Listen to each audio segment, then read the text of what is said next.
Welcome back, guys. I'm Mike Burrows from StanceWorks. I'm currently standing in front of my newly renovated office. I finally have a place to not only hang up some of my stuff, but to do kind of the creative side of this whole business, and I'm really excited about it. I've never really had what I would call like my own space here in this building, and it feels good.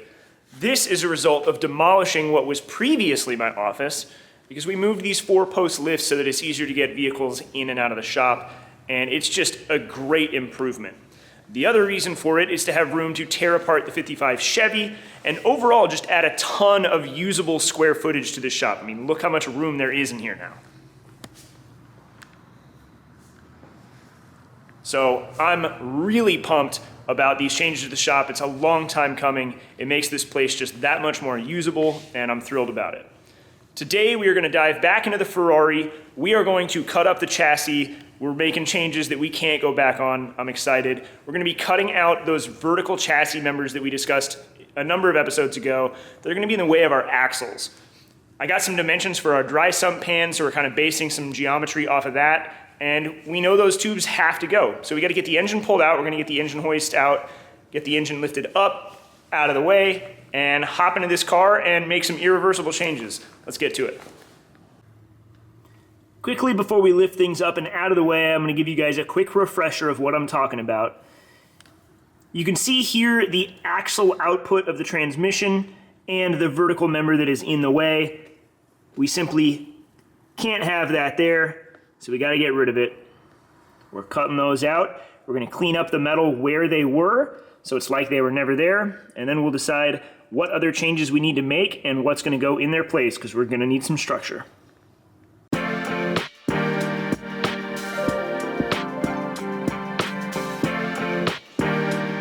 Removing the engine solo was a bit of a tricky project, but thankfully this engine is a lot smaller than the V8 that came out of this car, so removing it really wasn't much of a hassle. I just had to check a few times and make sure I wasn't going to collide with anything on the way out.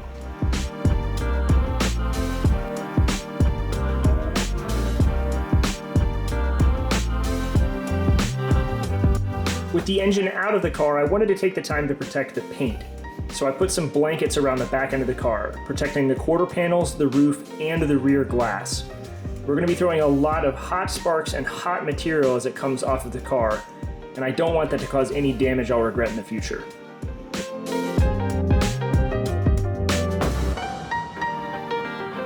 Engine's out of the way, paint's covered up, I think we're pretty much ready to start cutting. We're going to talk tools really quickly, just to keep this nice and short and sweet. We're going to use a 4.5-inch angle grinder with a flap wheel for cleanup once we get metal out of the way. We may need a cutoff wheel to get into some hard to reach places, but I think our main tool at the moment is going to be a good old-fashioned Sawzall. Yes, we are going to take a Sawzall to a classic Ferrari, but I can take a little bit of pride in that. We'll get out the finger sander once we need to do cleanup in the hard to reach places, and it removes, material really quickly, so this should be a pretty simple project and get us on down the line towards getting this engine mounted. Let's do this.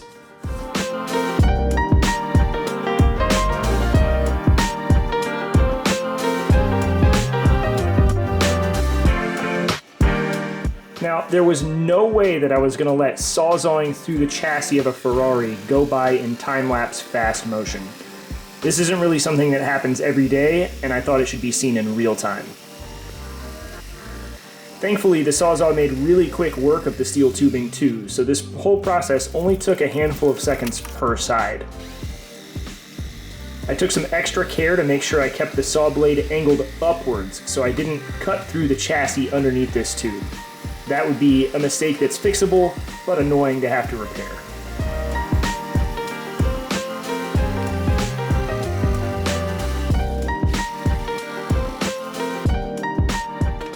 Just like that, one side out, and time to go to the other side.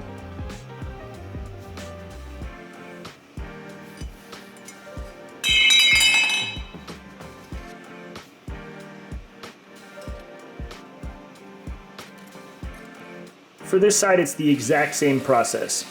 Just cut through the top of the tube, and then lay the Sawzall down and cut through the base. For those curious, I'm using a DeWalt Sawzall with Milwaukee torch blades that are meant for cutting steel. This one's working really well through this relatively thin walled steel tubing.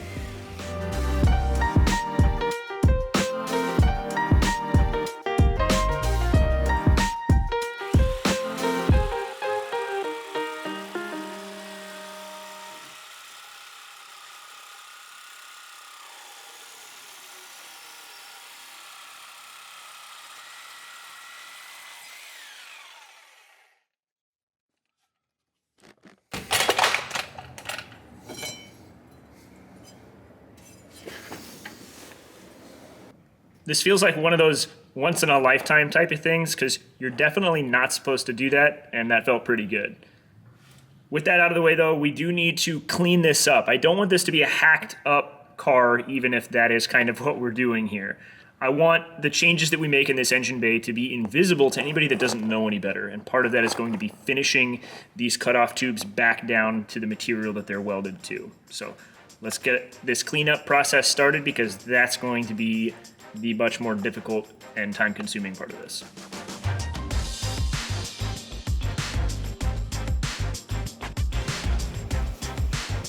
This process really isn't all that glamorous, but I'm just taking a flap wheel and removing all of the excess material that remained after cutting those tubes off.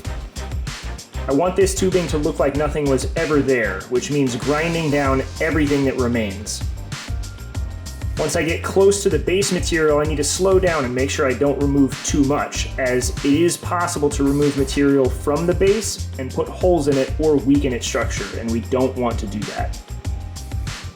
It's not too important to make this part of the process totally perfect because we're going to go back over it in the future. The second side was the exact same process. So we're finished up with the first pass. The metal's starting to look a lot better. We're hiding the fact that anything was there originally. There will be some stuff that I do need to get once the car is up in the air on the lift. I don't feel like kind of laying down underneath and working above my head right now. But it is turning out to be a lot nicer. We do need to go over to the toolbox. We need to get the die grinder out and some sanding materials so that we can kind of do another pass on this and make it look a bit better. It works right now, but if you look at it once it's painted, it's going to be really obvious that something was there and we kind of just cleaned it off.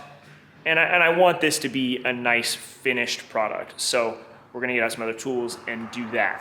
I do think that I will add a cap over this part later down the line, which means that a lot of this work might not even be necessary.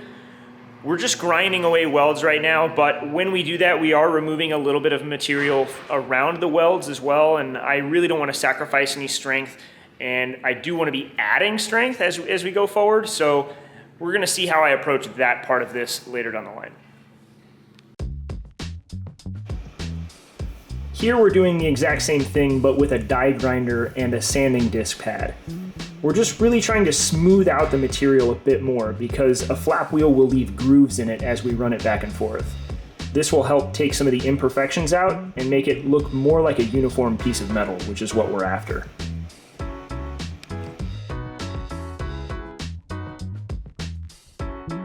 So the finish work is far enough along for me to be happy with it, at least for now.